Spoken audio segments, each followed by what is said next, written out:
ሰላም በምድር ዙሪያ ላላችሁት ሁሉ ትውልድ ኢትዮጵያውያንና ትውልድ ኤርትራውያን ዛሬ በእግዚአብሔር ስም አንድ ነገር ጠይቃችኋለሁ። ይህን ቪዲዮ እንዳታልፉ።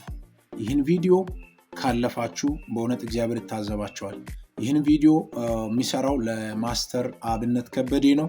ማስተር አብነት ከበደ ቅን ሰው አክባሪ፣ ሁሉን ሰው የሚወድ ለኢትዮጵያውያን፣ ለኤርትራውያኖች፣ በዓለም ዙሪያ ላለው ለአሮጋውያን፣ ለሸማግሌዎች፣ ለሕፃናት፣ ለቤተ ክርስቲያን፣ ለኦርቶዶክስ፣ ለሙስሊሙ፣ ለየትኛውም ሃይማኖት በሰብአዊነት የሚራራ ሩህሩህ የሆነ ወንድም፣ የታመመውን የሚያሳክም፣ የታረዘውን የሚያለብስ፣ የወደቀውን የሚያነሳ፣ የሌላውን ህመም የሚታመም ወንድም ነው። ነገር ግን በአሁኑ ሰዓት ታሞ ይገኛል።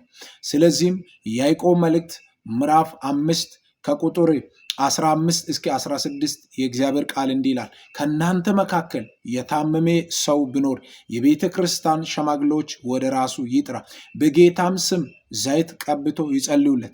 የጻድቅ ሰው ጸሎት በስራው ኃይል ታደርጋለች፣ ድውዩንም ትፈውሳለች፣ ኃጢአትም ሰርቶ እንደሆነ ይሰረይለታል።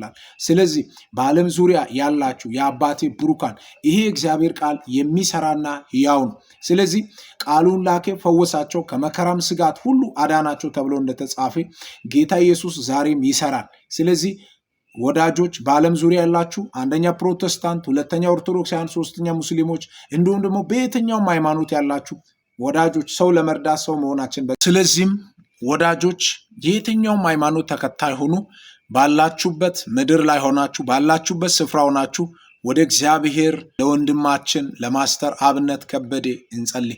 እግዚአብሔር ጩኸታችንን ይሰማል። እግዚአብሔር አምላክ ከደረሰበት በሽታ ካለበት ሁኔታ አውጥቶ ውጭ ሀገር ሄዶ በብዙ ብር ይታከማል ብዬ አስባለሁ። በእርግጠኝነት ወንድማችንን ከጎኑ አንደኛ በጸሎት እንቆማለን፣ ሁለተኛ ገንዘብ ካስፈለገን በገንዘቡ ከጎኑ እንቆማለን። ውጭ ሀገር ሄዶ ወንድማችን ታክሞ ተፈውሶ እንደገና ይቆማል። አባቶችን፣ እናቶችን፣ አሮጋውያንን፣ ሕፃናቶችን ይረዳል። በሱ የጀመረው ስራ እስከሚያልቅ እግዚአብሔር አይተውም።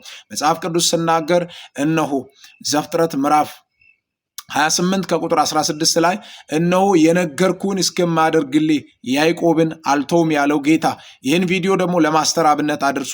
እግዚአብሔር አምላክ በአንተ የጀመረውን ስራ እስከሚጨርስ አንተ አትሞትም። አንተ ቃል ያለ ሰው ነህ። ስለዚህ ለአንተ ምነግርህ ነገር ከገንዘብም በላይ ከሕክምናውም በላይ እነሆ ያንተን ሞት የሞተልህ ያንተን ህመም ያንተን ችግር በቀራንዮ በመስቀል ላይ የጨረሰልህ የናዝሬቱ ኢየሱስ እንዲህ ይልሃል፣ አትሞትም፣ በሕይወት ትኖራለህ። ገና የእግዚአብሔርን ስራ ትሰራለህ።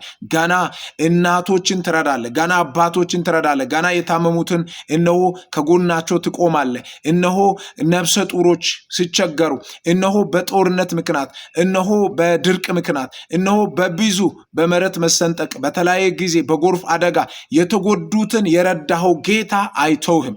እግዚአብሔር አምላክ ከአንተ ጋር ነው። ወደምትሄድበት መጨረሻም ለማስተር አብነት አሁን እንጸልያለን። እግዚአብሔር የዘላለም አምላክ ሆይ ማቴዎስ 7:7 ላይ ለምኑ ይሰጣችኋል፣ ፈልጉ ታገኛላችሁ፣ መዝጊያን አንኳኩ ይከፈትላችኋል ተብሎ ጻፈ። በኢየሱስ ክርስቶስ ስም በዚህ ሰዓት አምላኬ ሆይ አባቴ ሆይ እኔ ከመቀመጫዬ ወርጄ በፊትነት በኢየሱስ ስም ጸልያለሁ። በናዝሬቱ በኢየሱስ ስም ለወንድማችን ፈውስ ይሁን። ለማስተር አብነት እግዚአብሔር ለብዙ እናቶች ደርሷል፣ ለብዙ አባቶች ደርሷል፣ ለብዙ አሮጋውያን፣ ለብዙ ሕፃናቶች፣ ለብዙ ታካሚዎች ደርሷል። ይሄንን ወንድም እንድትታደገው ካለበት እግዚአብሔር አምላኩ ህመም ነፃ እንዲሆን እንዲፈወስ እግዚአብሔር አምላኩ ስለሱ በፊቴ እኔ ተንበርክኬ ጸልያለሁ በናዝሬቱ በኢየሱስ ስም። አሁን ባነበብነው ክፍል ያዕቆብ መልእክት ምዕራፍ 5 ከቁጥር 15 ከእናንተ መካከል የታመመ ቢኖር እነሆ የቤተ ክርስቲያን ሽማግሌዎች ወይም አገልጋዮች ወደ ራሱ ይጥራ፣ በጌታ ስም ዘይት ቀብቶ ይጸልዩ። የጻድቅ ጸሎት በስራው ኃይል ታደርጋለች፣ ድውዩን ትፈውሳለች፣ ኃጢአት ሰርቶ እንደሆነ ይሰረይለታል ተብሎ ጻፈ። በኢየሱስ ስም ድካሙ ቢኖር መተላለፉ ቢኖር አለማኖሩ ቢኖር አለማወቁ ቢኖር በክርስቶስ ኢየሱስ ደም ይቅር በለው። በኢየሱስ ስም ለማስተር አብነት ጸለቁ እድሜው እንዲቀጥል በኢየሱስ ስም እግዚአብሔር ከዶክተሮች በላይ በናዝረቱ በኢየሱስ ክርስቶስ ስም የትም ሄዶ ከመታከሙ በፊት በኢየሱስ ስም ያንተ የፈውስ እጅ እንዲነካው ጸልያል። ያንተ ፈውስ እጅ እንዲነካው ጸልያል። ያንተ የምሕረት እጅ እንዲነካው ጸልያል። በህይወቱ ላይ በትዳሩ ላይ በልጆቹ ላይ በኢየሱስ ክርስቶስ ስም ያንተ የምሕረት እጅ ዘረጋ። ጌታ ሆይ ፈጽመ ፈውሰው።